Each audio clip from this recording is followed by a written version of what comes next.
প্রিয় বন্ধুরা, একটি নতুন ভিডিও। আজকের ভিডিওতে দেখাবো যে আপনার অনেকগুলো পেজ আছে। পেজ থাকালীন অবস্থায় আপনি মাঝখানের কিছু পেজ, একটি বা দুটি বা তিনটি আপনি পেজ আপনি কি করবেন, ডিলিট করবেন। সেক্ষেত্রে আপনারা কিভাবে ডিলিট করবেন?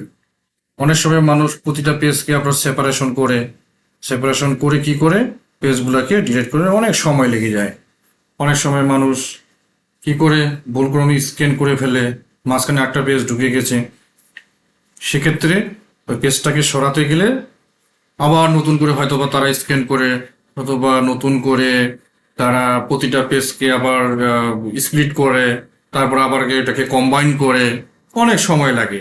সেক্ষেত্রে অনেক সময় দেখবেন যে পিডিএফ থেকে জেপিজি করতে হয়, জেপিজি থেকে আবার পিডিএফ করতে হয়, যেটা বহু পরিমাণে ঝামেলার একটা বিষয়। তো আজকে আমি দেখাবো যে একটা পিডিএফ ফাইলের মধ্যে আপনাদের কিছু কিছু পেজ আছে, যে 1 মিনিটের মধ্যে বা খুব দ্রুততার সহিত কিভাবে পেজগুলাকে, যে পেজগুলো আপনি রাখতে চাচ্ছেন না মাঝের পেজগুলাকে, সেগুলো কিভাবে সরিয়ে ফেলবেন, সেটি আমি আজকে আপনাদের দেখাবো।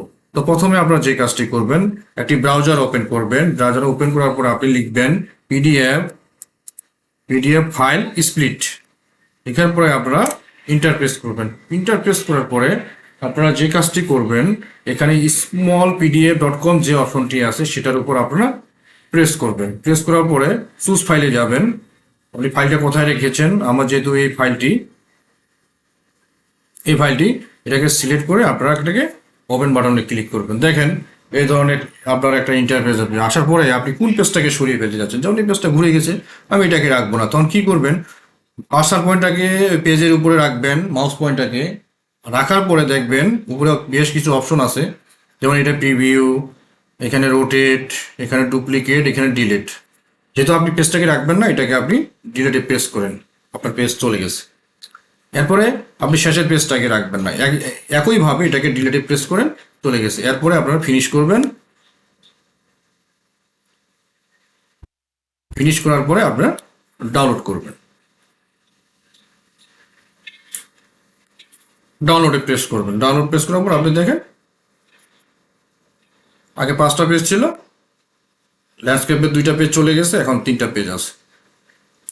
তো এইভাবে আমরা খুব দ্রুততার সহিত আপনারা অনেকগুলো পিডিএফ পেজ থেকে আমরা কিছু পেজ আমরা খুব দ্রুততার সহিত সরিয়ে ফেলতে পারি। তো এই ছিল আজকের ভিডিওতে।